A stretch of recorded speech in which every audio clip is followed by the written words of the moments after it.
Point A has coordinates x equal 1 and y equals -2 on the coordinate plane. Point B has coordinates x equals 7 and y equals 6 on the coordinate plane. Find the length of the line segment AB. So if we do a sketch of both points, if we say A is here and B is here, just put B any particular distance from A, and the location of A, as we're told, is 1, -2.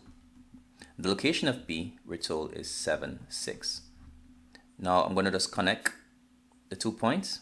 Now, in order for us to find the length of line segment AB, what we'll do, we'll actually create a right angle underneath line segment AB. This is one technique we're using. And this line here represents the horizontal distance between point A and B. So it's as if we were to move this B and put it down here. For instance, we're trying to find the horizontal distance between A and B. Now, for us to find the horizontal distance between A and B, we will actually consider the x coordinates of both points. Remember, the x-axis goes from left to right. So the horizontal line that we have here will be the difference in the x coordinate. So A is located at 1 on the x-axis, and B is located at 7 on the x-axis. How far apart are they? Well, they are basically 6 units from each other. 7 minus 1 will give us 6 units. The horizontal distance is what we call the run, and it's going to be the difference with the x coordinates. 7 minus 1, and we get a run of 6 units. And so if we were to sketch this triangle again, the right angle, we have A and we have B, and this distance we're saying is 6 units. Now we want to find the vertical distance between point A and B. So it's as if we move the A and put it right here and try to find now the vertical distance between point A and B. Recall that the y-axis is a vertical line, and so we're saying that A is located at -2 on the y-axis, all right, and B is located at 6 on the y-axis.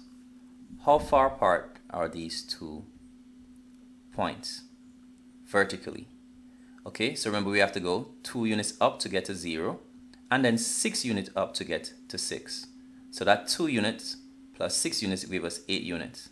In other words, to find this rise, we call this from going from A to B, we call that the rise. The rise will be equal to the difference in the y's.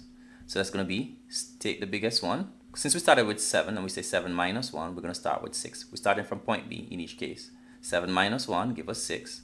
Then 6 minus -2. And of course, subtracting negative is addition. So 6 plus 2, and that will give us 8. So our rise is 8 units. So that's going to give us 8 units. So horizontally, A and B are 6 units apart, and vertically they're 8 units apart. But what we notice that we have a right angle triangle, and opposite the 90-degree angle is our hypotenuse. So to find the hypotenuse, remember the formula. C squared equals A squared plus B squared. And what we'll do, we'll transpose the square over. So we get C, which is the hypotenuse, is equal to, square goes over as square root.